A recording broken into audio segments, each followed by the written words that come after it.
G'day, hey gang, Steve from I'm Enough Coaching, and I'm just jumping on because I was last week in Sydney doing some personal development and professional development for myself, and I've also been on another personal or professional development program this weekend, and I've got another one next weekend, but I just wanted to come on and share with you some of the learnings and the experiences that I had whilst I was with Cohen Ray. Now, if you don't know who Cohen Ray is, I've tagged him in the post so you can go and have a look at his stuff, but he is an outstanding coach and mentor. Now, I've got so much to share with you, it's going to have to take like 4 or 5 live videos to be able to do it. So let's just start at the beginning, because I think that's always a good place to start. One of the things that has been cropping up for a long time for me personally has been excuses. So one of the things that I discovered whilst I was on this training was we will either make an excuse or we will make a reason. We will find a way. And I've started to notice how this has impacted my life. As I've been reviewing the training, as I've been reflecting back on it, as I've been using hindsight, which is a wonderful tool if we can access it, then you can start to go back and you can review your life and you can see how much it's cost you. Now, procrastination is just where we're putting things off because there's a fear-based behavior going on. It's because we're unsure of what may happen. We're unsure of how we might be seen. We're unsure of who we may connect with or disconnect with. We may worry about making a fool of ourselves. Whatever it is, this is what drives procrastination. It's a fear-based behavior. Now, what do I mean by we will either make an excuse or we'll find a reason? Well, we will find an excuse when we are procrastinating, when we're coming from a place of fear. Because it's easier to do that. It's easier to say, hey, I don't have the time to be able to do this. You don't understand. My life is much busier than most other people's. Or, another one is money. I don't have enough money. And I remember when we were sitting there in the workshop and I was exploring this concept in my own head. And I thought, fuck, how many times have I said that to myself? And I've missed out on opportunities for fun, opportunities for being able to experience stuff, opportunities to be able to grow my life, opportunities to be able to grow my relationships and all of this sort of stuff. So it kind of got to the point where I was thinking, fuck, how many times have I done this? Can I find an example of where I actually said yes? Because that was a lot more difficult. I was like, shit, where do I go here? So what I started to seek was the alternative evidence, because I could find lots of evidence where I'd blocked myself, where I'd got in my own way. And then I remember when I first became a coach, when I made the choice to become a personal development and leadership coach. And I phoned up it was the Coaching Institute, at one of the Australasia's or the Southern Hemisphere's biggest coaching organisations. And I phoned them up and I was inquiring about how much does it cost to do your training? How much is it, because I know nothing about business and I could do some more coaching skills. Anyway, the lady on the end of the phone, she turned around to me and she said, it's $90,000. And every bone in my body wanted to scream out, ah!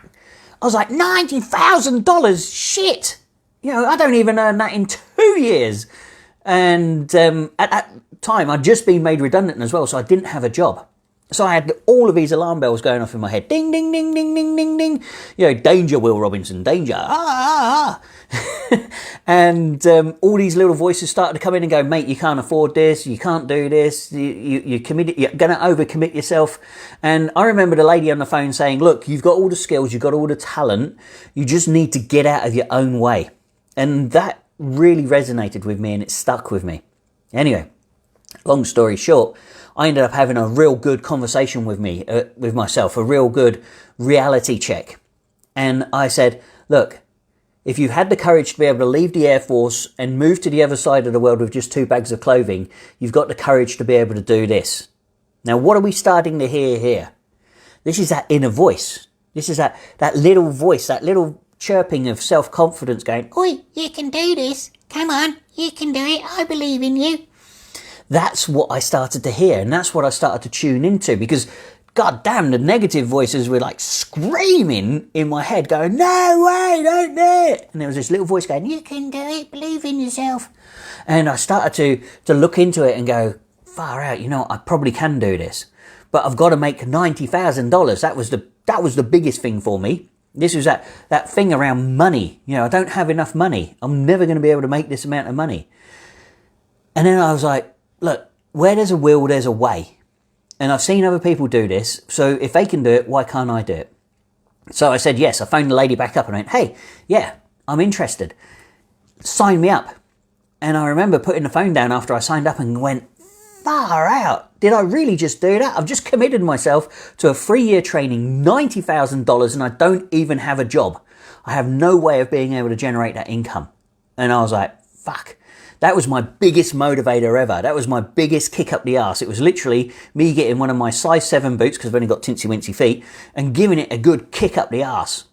Did that motivate me? You bet your arse it did. I had to go out and find ways of being able to create money, to be able to get jobs. I started to see opportunities. I started to see things that were completely different. So this was my evidence of, say yes and work out how as you go along. And when I was sitting in the training, because we're now back in the Kerwin Ray training room, and I was sitting there going, yeah, that's a good example of when you said yes. And then once I'd found one example, I found more examples, and I found more examples.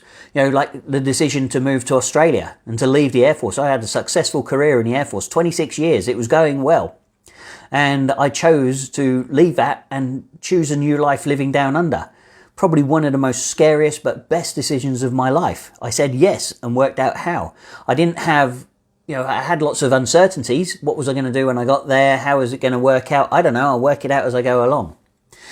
And that's one of the big takeaways from my time with Kerwin Ray, was to lean in, to say yes to yourself. Stop making flipping excuses, because, for me personally, I've run out of hands and fingers, that's for sure, of how many times I've said no and regretted it. And I'm sure you're the same. So if you're still watching this, good on you. But start to think now about, your own experiences. When have you said no to yourself? When have you made an excuse like, I don't have enough time, I don't have enough money, I don't have enough information, I don't have enough skills, I'm not good enough? Those are just 5 common blockers, barriers that get in our way. How many times have you said that to yourself and gone, no, that's the truth, and then that opportunity just passed you by? You've seen other people maybe climb on board that bus and go off and have a great experience, and you're like, in hindsight, you're like, shit, I missed out on that. My God, that sucks. So, how many times are you going to put yourself through that? How many times do you have to keep saying, what if? What about overthinking? Have you ever caught yourself overthinking about something? Rather than just saying, fuck it, this sounds good, I'm going to have a go at it. Or just going, oh no, the what if and maybes and let me think about that. I just need to ponder on it. How many opportunities have passed you by because you've got that mentality? I know for me personally, shitloads. It's ridiculous. But when you can start to see the evidence, when you've reached out, when you've grasped that and you've gone, right, I'm having it, I'm doing it, I'm committing, I'm going to say yes. Then you see how those ripple effects move out and change and impact not only your life, but the lives of people around you. Because this is one of the beautiful things about what I do. Here I am, I went away, I said yes to Kerwin Ray. All up, that week's training probably cost me about $5,000 or $6,000 with travel and accommodation, food, the training itself, time away from my business. But what I've got from it is phenomenal. I've got fantastic material now to be able to write new content. And that new content I'm going to share with you. I'm going to put it out there. So, if you're wondering how you can get hold of this new content, join my mastermind group. There's posts out about it at the moment. If you're really interested, it's $525. Yeah, you're going to get like $8,000 worth of material. I think at Kerwin Ray, it cost me, like I say, about $5,000 or $6,000 all up. But overall, I reckon I've probably got about $25,000, $30,000 worth of value from it. So it's about investing and then sharing and the ripple effects. It's going to go out. So I'm going to share this with you guys. I'm going to share this with you so that you can positively impact from it. So look, what I'm saying is Move away from the what ifs. Commit to yourself. Say yes to yourself. Work it out as you go along. There's an infinite amount of time. There's an infinite amount of money out there. There's an infinite amount of knowledge. There's an infinite amount of skills. All you've got to do is start to work out how you can tap into them, because they're there. So if there's not enough time, yeah, this is a great one. Oh, I don't have the time. I heard it today. I'm a single mum. Yeah, I understand. I get single mums. I think they're the heroes of humankind at the moment. There's so many of them out there. They've got to bring up these little people. They're doing it tough. They're doing it on their own. But there's always time. There's always time. It's just about trying to work out what the blockage is, to be able to move through that, to be able to understand what's going on up here, so that you can start to work smarter, faster, more effectively. There's single mums that I know who are coaches, who are in my area of work. They're nailing it. They've got 4 kids. One person's got 4 kids. I know she's got 4 kids, and they are all between 3 and I think the eldest one's 14, and she is nailing it because she's been able to remove her personal blocks and get past these things. So, time, we can always find time. Time's infinite. Time's a constraint that we as human beings have invented. Think about that for a moment. Just ponder that. Look at it from this perspective. Time is something that we, as human beings, have given a frame to. Birds, they don't think about time. They just know it goes light, it goes dark, it gets warm, it gets cold. That's all they know. Trees. Do you think trees ever think about time? No. What about fish swimming in the ocean? Any time for them? What about the ones that live way down deep where it's pitch black? There's no meaning of time there. It's just that we've given time a meaning. How about you look at time as infinite? I know, here's an example. When I was thinking about doing that training, the one that I just invested $90,000 when I didn't even have a job. When I first did my first training, and I sat down at the airport and I was like, 3 years. I've got 3 years to get all this done. And I had to get another suitcase because they gave me that much information to bring home. A lot of it's behind me. I've got 3 years to be able to do this. It's a time constraint. Holy moly, all of a sudden, overload and overwhelm came on my shoulders. It was like, poof, have that. And I was like, fuck, what's this? I don't like it. And then I was like, who says I have 3 years? When I joined the Air Force, which was like many moons ago, I was a young 16-year-old kid. But this 16-year-old kid became, a 40-something drill sergeant running a training team. But this 16-year-old kid didn't know any of that back then. And this 16-year-old kid didn't have a time frame around it. He just knew that this was going to be his job for the rest of his life. So he grew and he developed into it. Well, that's exactly what I started to do when I started to think about this overload and overwhelm of the training. Because I put this constraint of 3 years around it. I'd done that. Nobody else. I'd done that. And I was like, well, who says it has to be 3 years? This career in the Air Force was 26 years. So why can't this career as a coach be 26 years? Why can't it just be a journey? As soon as I had that realization, it was like the weight was lifted off my shoulders and it suddenly became a journey. It's something that I can then start to enjoy. It's something that I've got no rush to be able to get through, because if you rush, you miss the key elements. So I was able to say to myself, do you know what? Let's just go at your own pace, mate. And my pace is pretty fast, because when I'm committed, I'm committed. When I'm in. And, where was I? 3 years into my coaching, I got, you can see the certificate up there. There, that one there. That's where I got awarded as being one of the top 5 coaches in Australia. So in just 3 years, I became one of the top 5 coaches, recognised top 5 coaches in Australia. Massive award for me, because it meant that I was on track. But it wasn't because I was in a hurry, it was because I was doing things diligently, because I was committed. So what I'm saying is a time constraint is something that we make up in our own head. It's just our own bullshit story. Yeah? People say, I need to do this within this time frame. Why? What's going to happen? So, work out that time is infinite. that it's a constraint that we make up. It's a story we tell ourselves. Money. You know, the thing around money. I got coached. I actually got coached on this because you think you don't think I got to this point in my life without getting coached myself. So, you know, I've got 2 coaches at the moment. I've got a business coach and I've got a personal coach. And way back in the early parts of my coaching career, I got coached on my limiting belief around money. And people said to me, "Hey, Steve, yeah, can you do this?" And I'm like, I don't think I've got enough money. I can't afford that. Why? Because I saw money as a limiting resource, that there wasn't enough of it. So everything that I had to keep. Once I started to learn that money is like currency, it flows, it moves, it likes to be looked after, it likes to be respected, it likes to be used so that it can grow, then I was like, oh. And I also learned that, you know, there's a whole...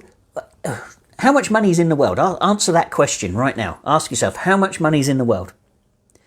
And you know, is it $1 million? Is it a gazillion billion dollars? Is it a gazillion billion trillion dollars? I don't know. All I know is that there's a massive amount of money out there, and all I want really is that much. You know, I'm not looking to become a Rockefeller. I'm not looking to become Tony Robbins. All I want to do is have enough money so that I can enjoy my life, that I can pay the bills, that I can put a roof over my head, that when I go grocery shopping, I'm not having to check my balance. For me, that's where I want to be. So this isn't all about making the money. And that's kind of like why my mastermind workshop is only $525. If I priced it where most people are pricing it, you'd be paying $3,000-$4,000 for that workshop. So, you know, once I was able to recognize that I only need this amount, and this amount out of the whole world's worth of money is achievable. Now I just have to work out how to get it. And that's what I do. So all of a sudden, my limiting belief around money, my limiting belief around time starts to be removed. It doesn't mean that it doesn't come back, because it does. It still comes back. It still hits me. It still impacts me. But it doesn't impact me as much because I've now got the awareness of it. So we're either going to find a reason or we're going to find an excuse. So the next time you're offered something that you think is valuable, something that you think will have a positive impact not only on yourself but all of those around you, ask yourself this question, because you're going to get an initial response. You're going to get that initial knee-jerk reaction response, and your little voices are going to start to kick off, and it's going to go, I can't afford it, or I don't have enough time, or I'm not good enough, or I don't have enough knowledge, or I'm going to be seen as a fool. Ask yourself, catch yourself and go, mate, we can do better than this. And think about the pain of the realization when you've thought, God damn, I wish I'd done that. I wish I'd had that experience. I wish I'd taken that on board. Because if you say yes, then you will find a way. Doors will open up. Pathways will be burnt through forest. You will find your way because you have committed.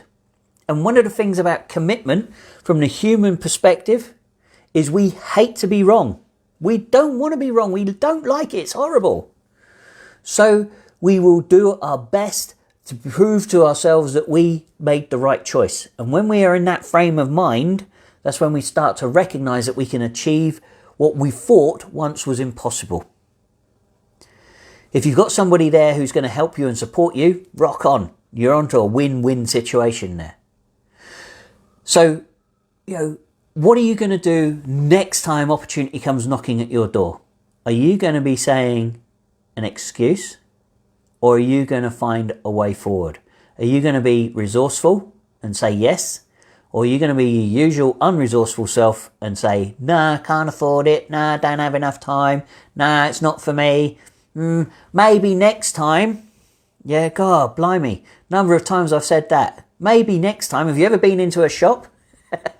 Done this so many times. Have you ever been into a shop and you've gone to buy something and you think, yeah, I'll come back to that. And you go off and you have lunch and you browse around a couple of other shops, and then on the way back, you get back and you go to the thing and you're like, oh, where's it gone? Oh, sorry, sir, that was the last one. Oh, mate, you're kidding me. Have you got any more in the back? No, we're not going to get those in for another 6 months. Once we sold out, that was the end of the line. You're like, fuck, I really wanted that. Don't let that opportunity happen again. You've experienced the pain, you've done it before. Just get out of your own way. So, next time opportunity comes knocking on your door, ding, ding, ding, ding, ding, try to quit these voices, stop them from coming in, and listen to the little voice that's going, yeah, we can do this, we'll find a way, yay, let's do it, let's be resourceful, let's give ourselves a challenge, rather than we don't have enough time, it's too expensive, you're not good enough for this, you don't deserve this opportunity. Yeah, tell them to off. Yeah, just go with this one. This is your inner child. Oh God, if anybody's ever done any work with me, we talk about the inner child all the time. So I just wanted to share this with you. As you can see, I'm quite passionate about it, but it was one of the things that broke through from my training, from the Kerwin Ray training. It's also broken through from this training that I've been doing this weekend and is going to continue next weekend. But it's the bottom line is you're either going to make an excuse or you're going to find a way. You're either going to be excuse-based or you're going to be resourceful. You're going to work out why you can't do it, or you're going to work out how you're going to do it. Now, this is your choice. I can't do this for you. But if you go back, if you use hindsight as your tool, because if we make excuses, it's a limiting belief. And if you've seen my video around limiting beliefs, it'll make sense. So if you go back and you look at it, you're finding all the evidence, where it's been painful, where you haven't been able to achieve what you want to achieve, where you've missed out on things. Use that pain to help you listen to this voice. It's the Tony Robbins principle of pain versus pleasure. Yeah, we move away from something that's painful. This is what we call motivation. Moving towards something that is pleasurable or we desire. This is inspiration. That's the difference. This one's a moving away strategy. This will get you about that far. Whereas inspiration will get you from here all the way to wherever you want to go. So look, heaps to share with you. We've probably touched on about 6 or 7 different models of human behaviour in this conversation. It's been really fun chatting with you. I think you can understand I'm quite passionate about this sort of stuff, but I want to share it because that's just how it is. Yeah? Look, I get it. That single mum, I get it. I get that you haven't got the money. And there's plenty of free resources in the You Are Enough group. But free stuff's only going to get you so far. Some days you're going to have to invest. But when you're up against the wall, and I get that you're up against the wall financially, then use the free stuff. But at some point you've got to say yes. You've got to say yes to yourself. Otherwise you're only ever going to get the free stuff. Now, I pretty much give everything away for free. So if you want it, cool. You're going to have to follow me for like 6 years to get it all. Or you can fast track and maybe do something like the mastermind group. But you can get it for free. But other people just give you like the surface level. The really easy information. Stuff that you probably already knew. And that's about all you're going to get from them. So at some point you're going to have to commit to yourself. You're going to have to invest in yourself. You're going to have to say yes in yourself. Believe yourself. Believe that you can do this. I'm walking, talking, living proof. I'm living on the other side of the world now. Having given up a 26-year career in the military, now having a successful personal development coaching business that I run by myself. It keeps a roof over my head, puts food in our bellies and gives us trips away. So if I can do it, so can you. If I can invest $90,000 and sign up to a $90,000 program and not have a job and still manage to achieve it, complete it and make a living, so can you. You just got to get out of your own way. Stop making the excuses. Stop being over here and start being over here. Start listening to this little quiet voice in your head. Because the more you listen to this, the quieter these ones get and the louder this one becomes. This is the voice we want to hear. This is the voice of, you can do it. I believe in you. Go. It's there. At the moment, it's getting drowned out by this. All right. I'm going to wrap it up because I've probably been talking for, I don't know how long I've been talking. But look, I hope you found it enjoyable. Hit me up down below if you want to know more information about how you can start to tune into this voice rather than listening to this all the time. Then give me a shout. Okay, I'm more than happy to have a conversation with you and help you work out a way that's going to work for you. All right, wherever you are in the world, whatever it is you're up to, you stay safe Have a wonderful week, and I'll be back with more insights and tips from the training that I've been through. All right, take care. Toodaloo.